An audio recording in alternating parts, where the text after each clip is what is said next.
All right, we're back. We're on page 86 of math analysis, and we are solving trig equations. We're using u-substitution, which is not like the newest idea. We've definitely done it in other contexts, but it's a mathematical concept or strategy that's going to stay with you like forever.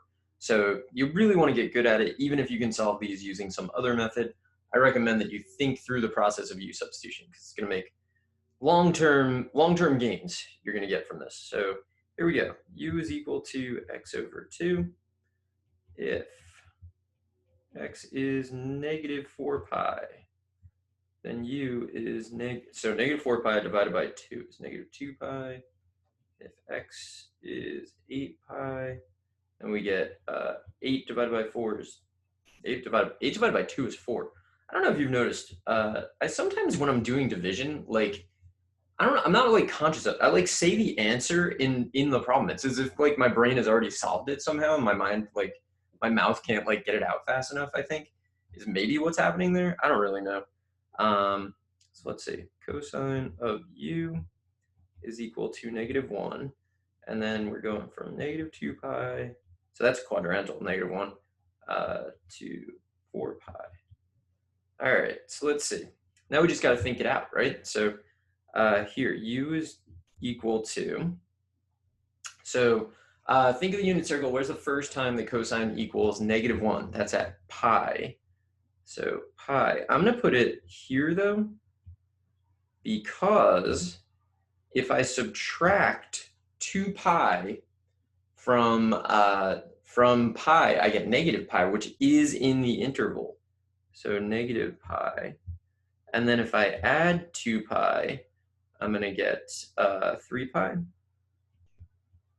So, and then if I add 2 pi again, I'm out of the interval. So does it make sense? Well, on the unit circle, so my answer is yes, it makes sense. If we have the unit circle, I'll draw a crappy circle. Okay, on the unit circle, there you go, that's a circle. This is the only point where cosine equals negative 1. So you get once per period. And if you're going from negative 2 pi to 4 pi, that's 6 pi total divided by 2 pi, the natural period, you get 3. So we have 3 periods, once per period, so you should only get 3 answers. So it makes sense to me that I'm getting only 3 things that work out. Now what we do is we solve the u problem, and now we got to make it an x problem. I feel like I should say it's like a me problem or something there. Feels like a u problem. I'm going to use my copy and paste here. So this one is, I would say, pretty straightforward. So hopefully you're thinking that it's pretty straightforward. And I'll go back and check it, but first I'm going to plow through some more problems. So what's interesting is that this is, oh, not really. So, I mean, I was thinking that we were getting like the endpoints, and that's always exciting to me for like no particular reason. I just enjoy, it's like, I really enjoy like being right on the edge. But that didn't happen because negative 4 pi and 8 pi are the boundaries. Let's try another one. So here, I'm gonna do a little cleanup work before I actually like start the problem. So I'm gonna change this into the cosecant of 3x over 2 equals, subtract 5, we get 8, divide by negative 4, we get negative 2, and I'm gonna do a little bit more and change that into the sine of 3x over 2 is negative 1/2. Okay, that's the problem I want to solve, so I turn it into that. And then this, because we're still with x's, we would have this as our interval. Let's do a u-substitution. So I'm going to say u is equal to 3x over 2. So if x is negative 3 pi, that means that u is going to be negative 9 pi over 2. If x is 2 pi, then u is going to be 6 pi over 2, so 3 pi. Okay, so we're ready to kind of solve. So I have that the sine of u, also I feel like I'm spacing this out really weirdly like in the notes. No, I guess not. I felt like I was cramming everything in, but I don't know, it's not that bad. And then our bounds are, I already know because it's sine and it's negative 1/2. I know it's going to be over 6. So I'm just going to write my boundaries over 6 to begin with. So negative 9 pi over 2 becomes negative 27 pi over 6, and this will become 18 pi over 6. So I'm going to use those as my boundaries. Negative, except I can't write. Negative 27 pi over 6, and then 18 pi over 6. So we're solving this problem. All of this, and we haven't even like tried to solve the problem yet. Now let's solve the problem. So we solve by thinking. So first, all right, so negative 1/2 between 0 and 2 pi is going to be 7 pi over 6 and 11 pi over 6. I'm going to put those over here because I think I can probably subtract 2 pi and stay within the bounds, right? So 2 pi in the context of this problem is going to be 12 pi over 6. So if I subtract 2 pi, I will get, so first you subtract, it's not weird, but like because you leapfrog as you do it, first you subtract it from this. So that'll give me negative pi over 6. Okay, then I'm going to subtract 12 from this and get negative 5 pi over 6. You know, I think I can subtract a couple more times, so let's space this out even more. This is where you like can't really. You know what's interesting is I can't actually go forward at all, because if I add 12 to this, it's already over 18. If I add 12, I'm referring to the numerator. If I add 12 to 7, I get 19. If I add 12 to 11, I get 23. So I can't go forward. I can actually only go backwards on this one. And maybe if I had thought about that a little more, you know, I would have realized that. Only maybe. So let's keep going. We're going to keep leapfrogging, right? So we're looking at this one. We're going to subtract 12 to get negative 13 pi over 6. Subtract to get negative 17 pi over 6. Okay, so if I subtract again from here, right, subtract 12 from the numerator, I get negative 25 pi over 6, which works. But if I try to subtract here, I get negative 29, and negative 29 is less than negative 27.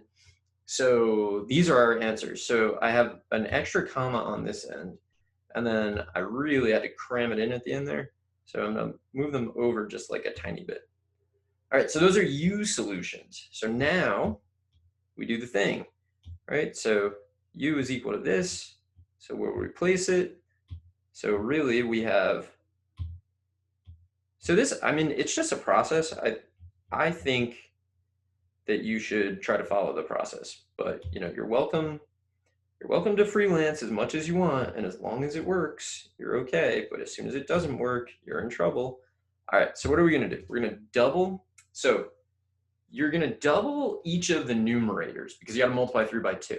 But what's better is to simplify the 2 over 6, right? Like this, this 2 ends up in the numerators of all of these. But 2 over 6 is 1/3, and that's going to happen everywhere. So I'm just going to do that. So I'm going to make the denominators in my mind right now, they're just 3.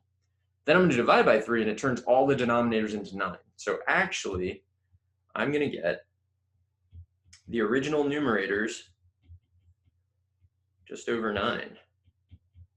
And then I'll check this, and then call this video done. Also, it is like sweltering in here. I don't know, might be time to close the windows and turn on the air conditioning. If I'm gonna keep doing this today, I think I'm gonna have to do that. 1 pi over 9. So these I think should be my answers. If they're not, I'm gonna be really disappointed.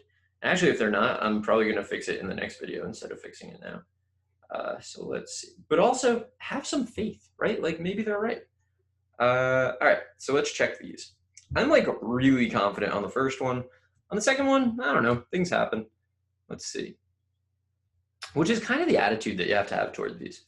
So solve cosine of x over 2 equals -1 for x. Oh, limit the domain. Come on, people. -4 pi less than or equal to x less than or equal to 8 pi. And again, like I'm typing, so it's so much faster. Those are definitely the answers that we got. It's harder when you have to handwrite everything, when you have to punch it in on the handheld. there's an app on the iPad. Not a big fan. It doesn't look exactly the same, and because it doesn't look exactly the same, I'm just like, I don't need that in my life. But if you use it enough, I'm sure it just becomes like what you think of as the inspire, and then it's probably fine. All right, let's see. -25, -17, -13, -5. Things are looking good. -1, I guess. 7 and 11. Those are the answers that we got. We got them. Yes. All right, so I will cut this video here. I'm going to try to go back to the notes. Every once in a while, that doesn't work, and it's very frustrating.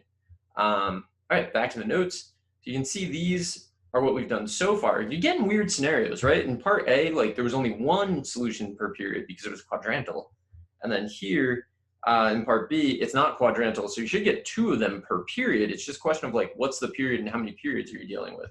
And then sometimes you don't even have full periods. Like here, I don't think we had a full period, which is why we're getting an odd number of solutions, which is somewhat unusual when you're not dealing with a quadrantal. But you know, you just do the problem. So anyway, I will be back in the next one to finish this page. So I will see you there.